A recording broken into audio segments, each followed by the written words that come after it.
presented by Kranti Music.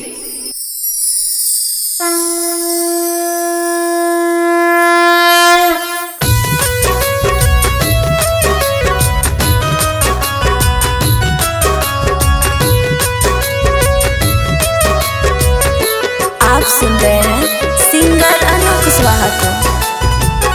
Music Krishna निदर्दी।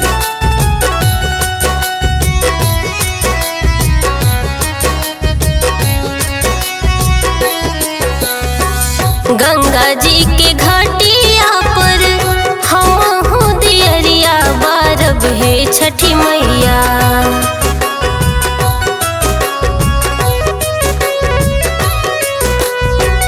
Ganga ji के घाटिया पर हम हो दियरिया बारब है छठी मैया। अर्घ देहब भिनुसार देखब है छठी मैया। अर्घ देहब भिनुसार देखब है छठी मैया।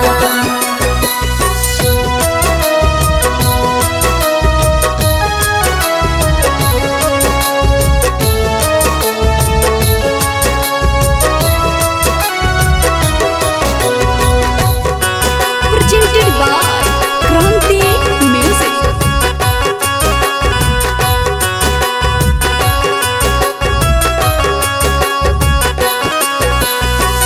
आचरा से मैया राउर घटिया बहारी ले। ऊपर ऊपर हम झालर मोतिया सजाई ले।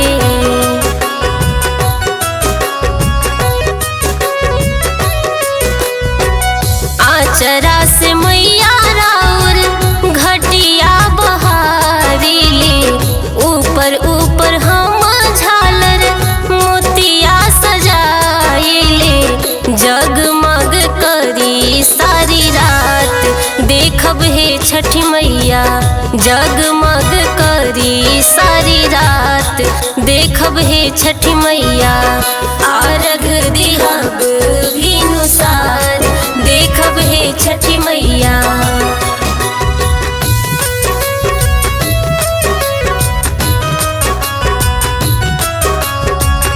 म्यूजिक कृष्णा निदर्दी।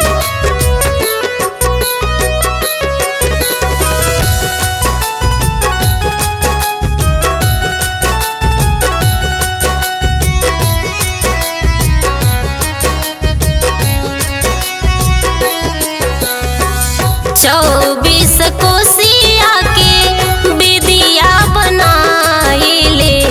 बेदिया के आरी आरी ऊखिया सजाई ले।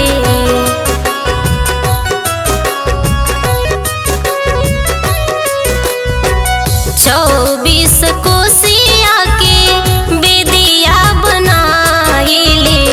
बेदिया के आरी आरी ऊखिया सजाई ले।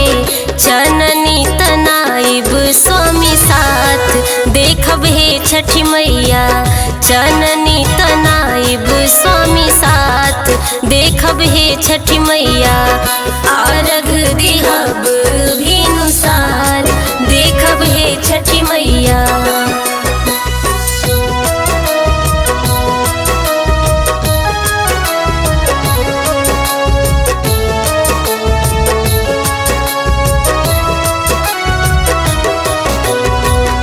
म्यूजिक कृष्णा निदर्दी।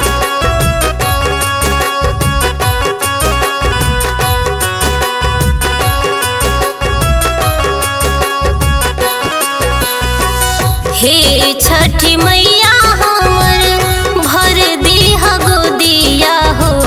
बल का उठई है कान्हे हर साल ऊखिया हो।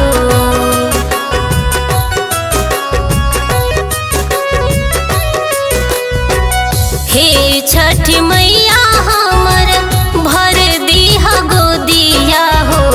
बल का उठई है कान्हे हर साल ऊखिया हो। हर साल पोखरा खुनार देखब है छठी मैया। हर साल पोखरा खुनार देखब है छठी मैया अर्घ देहब भिनुसार देखब हे छठी मैया अर्घ देहब भिनुसार देखब हे छठी मैया गंगा जी के घाटिया पर हमहु दियरिया बारब हे छठी मैया अर्घ देहब भिनुसार देखब हे छठी मैया अर्घ देहब भिनुसार देखब हे छठी मैया अर्घ देहब भिनुसार देखब